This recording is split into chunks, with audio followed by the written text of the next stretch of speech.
ஒரு காலத்தில் தமிழ் சினிமா என்றா உலகமே திரும்பி பார்க்கும் அளவுக்கு கதை, தரமான ஸ்க்ரீன் பிளே, தரமான ரைட்டிங் இருக்கும் என நம்பப்பட்டது.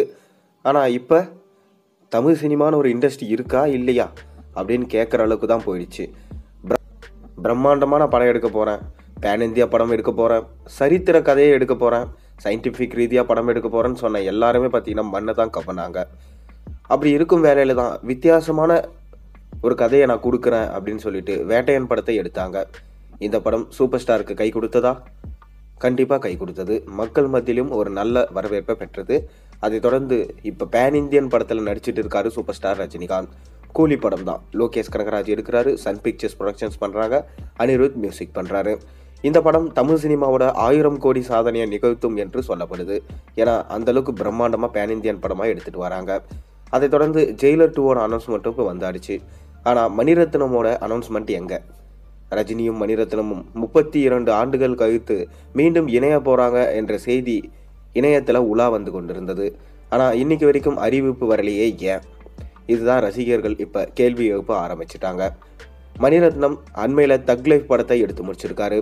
இந்த படம் ஜூன் மாதம் ரிலீஸ் ஆகும் என்று சொல்லப்படுது. கமல்ஹாசன் மற்றும் சிம்பு 2 பேரும் இந்த படத்தில் நாயகர்களாக நடிச்சிருக்காங்க.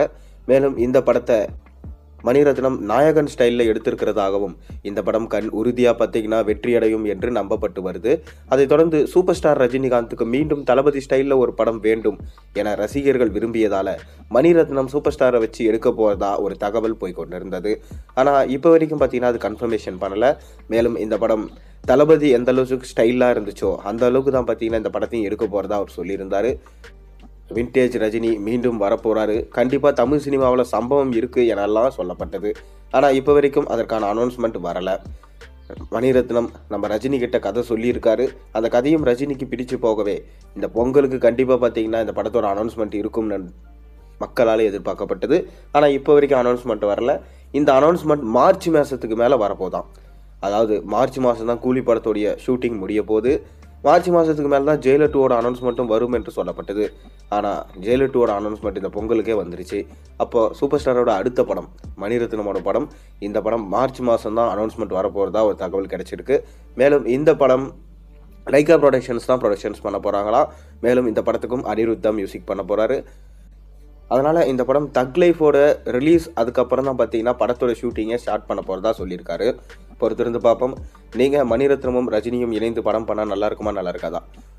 உங்கள் கருத்துக்களை மறக்காமல் கீழே கமெண்ட்டில் சொல்லுங்கள். மேலும் சேனலில் போடுற ஒரு வீடியோஸும் பிடிச்சிருந்தா மறக்காமல் சேனலுக்கு சப்ஸ்கிரைப் பண்ணுங்கள், லைக் பண்ணுங்கள், பெல் ஐக்கனை ப்ரெஸ் பண்ணுங்கள். அப்போ தானே போகிற வீடியோஸ் எல்லாம் உங்களுக்கு நோட்டிஃபிகேஷனாக வந்து சேரும்.